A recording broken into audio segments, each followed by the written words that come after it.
আসসালামু আলাইকুম। নবম দশম শ্রেণীর প্রিয় শিক্ষার্থী বন্ধুরা, আশা করছি সকলে ভালো আছেন। আজকে আপনাদের অন্যতম একটি মর্মস্পর্শী এবং সুন্দর গল্প আপনাদের পাঠ্য বইয়ের অভাগীর স্বর্গ, যেটি লিখেছেন শরৎচন্দ্র চট্টোপাধ্যায়, এটি আজকে আপনাদের সামনে তুলে ধরব। এই গল্পটির সারসংক্ষেপ, একদম সংক্ষেপে, যতটা সংক্ষেপে আলোচনা করা যায় গল্পের মূল বিষয়বস্তুগুলো আজকে আপনাদেরকে বুঝিয়ে দেওয়ার চেষ্টা করব। তবে ভিডিও শুরুতে একটা অনুরোধ করব, এই চ্যানেলে আপনাদের সকল বাংলা এবং ইংরেজি ক্লাস দেওয়া হবে। তো যারা যারা আমাদের চ্যানেলটি সাবস্ক্রাইব করেননি, অবশ্যই আমাদের চ্যানেলটি সাবস্ক্রাইব করে দিবেন, কারণ এই চ্যানেলটি কিন্তু আপনাদের জন্যই। তো চলুন বেশি কথা না বলে আমরা শুরু করি। অভাগীর স্বর্গ। শরৎচন্দ্র চট্টোপাধ্যায় রচিত অভাগীর স্বর্গ বাংলা সাহিত্যের অন্যতম হৃদয়স্পর্শী গল্প। এতে দরিদ্রতা, জাতিভেদ, মাতৃত্ব, সামাজিক বৈষম্য এবং মানুষের মর্যাদার প্রশ্ন অত্যন্ত বাস্তবভাবে তুলে ধরা হয়েছে। তার মানে এখানে কিন্তু বেশ কিছু জিনিস তুলে ধরা হয়েছে, দরিদ্রতা, জাতিভেদ, মাতৃত্ব, এগুলো। গল্পটা আমরা পড়লেই ভালো করে বুঝতে পারবো সামনেই। তবে তার আগে গল্পে কিছু চরিত্র আছে, প্রধান চরিত্র, বেশ কিছু চরিত্র আছে, তবে প্রধান যেগুলো চরিত্র সেগুলো আমরা দেখিনি। প্রথমে হচ্ছে অভাগী। অভাগীকে, যিনি কিনা অনেক দরিদ্র ছিল, নিম্ন বর্ণের বিধবা নারী, তার মানে কি স্বামী মারা গেছে কিন্তু, আর কি কাঙালির মা, তার সন্তানের নাম কি কাঙালি। আর কাঙালি কি অভাগীর একমাত্র ছেলে, অভাগীর একমাত্র ছেলের নাম কি কাঙালি। এরপর কি রসিক দুলে, অভাগীর কি স্বামী ছিলেন তিনি, স্ত্রী সন্তানকে ছেড়ে অন্যত্র চলে যায় আর কি। সেই জন্য আর কি বলা হয়েছে কি অভাগীকে কি বলা হয়েছে, বলা হয়েছে যে অভাগী একজন বিধবা। তো তারপরে যদি আমরা দেখি গল্পের কাহিনীটি, আসলে অভাগীর প্রথমে আমরা পরিচয় দেখব। অভাগী একজন দরিদ্র নিম্ন বর্ণের নারী, স্বামী রসিক দুলে তাকে ছেড়ে অন্যত্র সংসার পেতেছে। তার মানে কি তার স্বামী কিন্তু অন্য জায়গায় আর কি বিয়ে করেছে এক কথায়, সেই জন্য আর কি এখানে অনেকটা বলেছে যে তাকে বিধবা আর কি।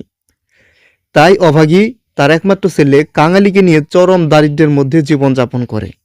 অনেক কষ্টের মধ্যেও সে ছেলেকে ভালোবাসা দিয়ে বড় করে তোলে।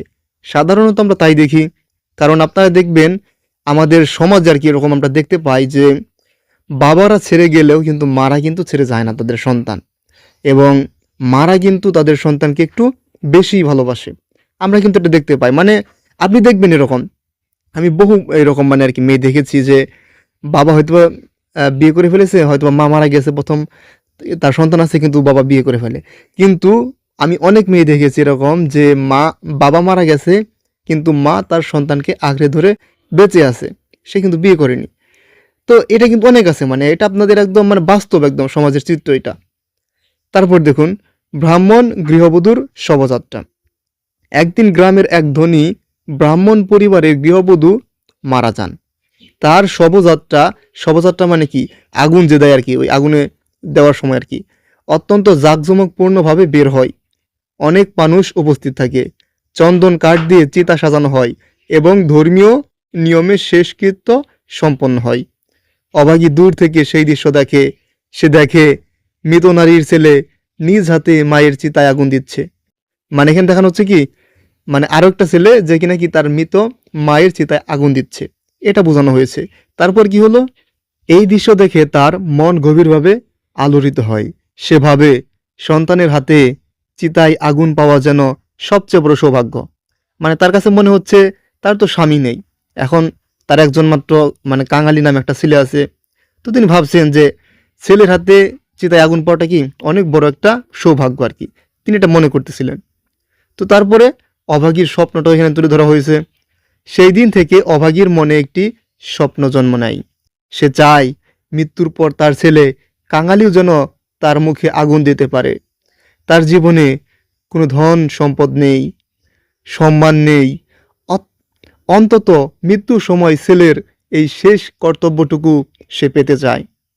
তার মানে কি একজন নিঃস্ব মানুষ যার কিনা কিছুই নেই, একমাত্র ছেলে ব্যতীত, তাদেরকে সমাজ থেকে সেরকমভাবে সম্মানও দেয় না, তাদের না আছে কোনো ধন সম্পদ। তো সেই জন্য কি সে মৃত্যুর সময় তার ছেলের কাছ থেকে এইটুকু অন্তত পেতে চায়, এইটুকু অন্তত মনকে সে দেখে, এই দৃশ্যটা দেখে, এর আগে যে দৃশ্যটা গেল আর কি, যে সন্তান তার মায়ের চিতায় আর কি আগুন দিচ্ছে, এটা আর কি হিন্দু ধর্মে সাধারণত হয়ে থাকে। তো এটা আর কি তার কাছে স্বপ্ন হয়ে গেছে যে না, অন্তত ছেলের কাছে যদি পাই তাহলেও মনকে একটা সান্ত্বনা দিতে পারবো। তারপরে অসুস্থতা। কিছুদিন পর অভাগী অসুস্থ হয়ে পড়ে।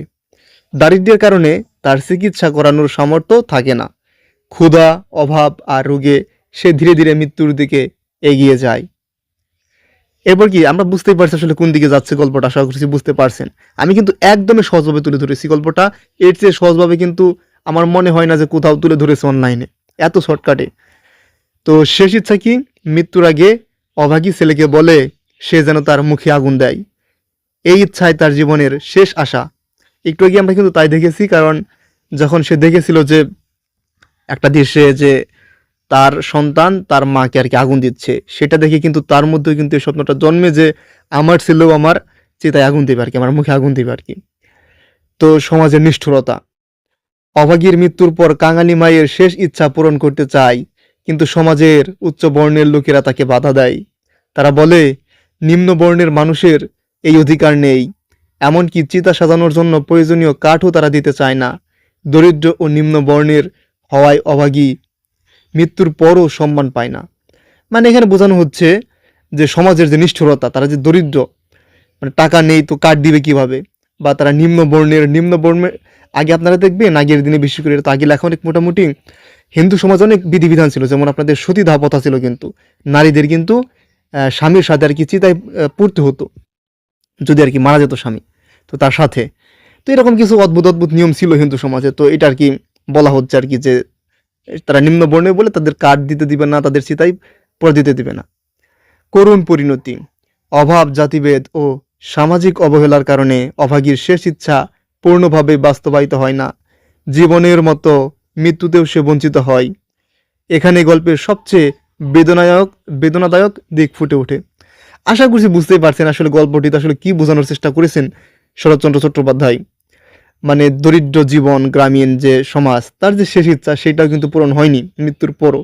তার জীবনে তেমন কোনো কিছুই ছিল না, তার স্বামী চলে গেছে, কিছুই ছিল না, শুধু একটা ইচ্ছা যে না মৃত্যুর পর অন্তত ছেলের হাতে সে মানে স্বর্গে যেন, স্বর্গ বলতে এখানে হিন্দুদের আমরা সাধারণত জান্নাত যেটাকে বলি স্বর্গ আর কি, বা চিতা থেকে সেইখানে আর কি মুখে আগুন দিবে সন্তান, সেইটাও আর কি দিতে দেয়নি সমাজ, সেটা আর কি বোঝানো হয়েছে।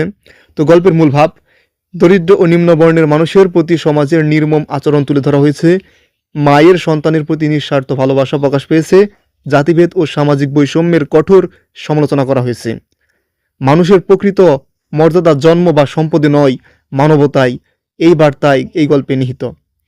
নামকরণের সার্থকতা, গল্পের নাম অভাগীর স্বর্গ অত্যন্ত তাৎপর্যপূর্ণ। অভাগীর জীবনে কোনো সুখ ছিল না, তার গল্পে তার একমাত্র স্বপ্ন ছিল মৃত্যুর পর ছেলের হাতে শেষকৃত্য হওয়া, সেই স্বপ্নই ছিল তার কাছে স্বর্গ। দেখুন এখানে বলা হয়েছে কিন্তু যে গল্পের মধ্যে যে মানে তার ছেলের কাছ থেকে সে শুধু শেষকৃত্য পাবে, এটাই তার কাছে স্বর্গ। স্বর্গ মানে হচ্ছে জান্নাত। তো এটা বলে সে জান্নাত পেয়ে গেছে, এরকম একটা আর কি মনে হবে আর কি, যদিও সে আগে আর কি ধারণা করেছেন, অনুমান করেছেন আর কি মৃত্যুর আগে, কিন্তু সেটা তো সমাজ দিতে দেয়নি।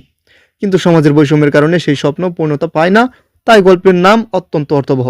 মানে গল্পের নামের সাথে অবশ্যই গল্পের যে বর্ণনা বা সমাজচিত্র সবকিছু একদম মিলে গেছে, একদম মানে খুবই করুণাদায়ক একটা এটা কিন্তু আপনারা দেখবেন যে বিভিন্ন কিন্তু ছোট ছোট গল্প বা সিনেমা আছে, শর্ট ফিল্ম আছে, এগুলো দেখে নেবেন, তাহলে আরো ভালো করে এগুলো বুঝতে পারবেন। এরপর যদি আমরা দেখি পরীক্ষার জন্য কিছু গুরুত্বপূর্ণ শিক্ষা। মাতৃত্ব পৃথিবীর সবচাইতে নিঃস্বার্থ ভালোবাসা। মানে মায়ের ভালোবাসা সত্যি পৃথিবীর সবচাইতে বেশি কি নিঃস্বার্থ। নিঃস্বার্থ মানে কি কোনো স্বার্থ ছাড়া, মানে কোনো স্বার্থ ছাড়া কি তারা ভালোবাসেন, তাই না? বাবাও ভালোবাসেন, কিন্তু বাবার কথা তো বললাম একটু আগে, অনেক সময় এরকম হয় কিন্তু আমাদের সমাজ চিত্রে আমরা কিন্তু এরকমটা দেখতে পাই। দরিদ্র ও অসহায় মানুষের প্রতিও সমান মানবিক আচরণ করা উচিত। জাতিভেদ ও সামাজিক বৈষম্য মানবতার পরিপন্থী। মানে জাতিভেদ বা সামাজিক বৈষম্য এটা অবশ্যই মানবতার পরিপন্থী, মানে বিপরীত দিক। মানুষের মর্যাদা ধন সম্পদ বা জাতিতে নয়, মানবিকতায়। মানুষের মর্যাদা কিসে দেওয়া উচিত? আমাদের অবশ্যই মানবিকতাই দেওয়া উচিত। কিন্তু আমাদের সমাজ বাস্তবতা কিন্তু একদমই আলাদা, সেটা কিন্তু আমরা দেখতে পাই অহরহ, কিন্তু আমরা সমাজের মধ্যে এগুলো দেখতে পাই, যদিও এটা উচিত নয়, একদমই উচিত নয়। তো এই হচ্ছে অভাগীর স্বর্গ গল্পের মানে একদম সংক্ষেপে আলোচনা করার চেষ্টা করলাম, বোঝানোর চেষ্টা করলাম গল্পটি। আশা করি বুঝতে পেরেছেন। যদি না বুঝে থাকেন অবশ্যই কমেন্ট করবেন, আমরা উত্তর দেওয়ার চেষ্টা করব, কিংবা দরকার বলে ভিডিও বানাবো যদি আপনাদের বেশি কনফিউশন থাকে। তো আবার সর্বশেষ আবার আপনাদের আর কি অনুরোধ করবো আপনাদের প্রতি যে আমাদের চ্যানেলটি সাবস্ক্রাইব করে পাশে বেল আইকনটি বাজিয়ে দিবেন। সকলে ভালো থাকবেন, সুস্থ থাকবেন। আসসালামু আলাইকুম।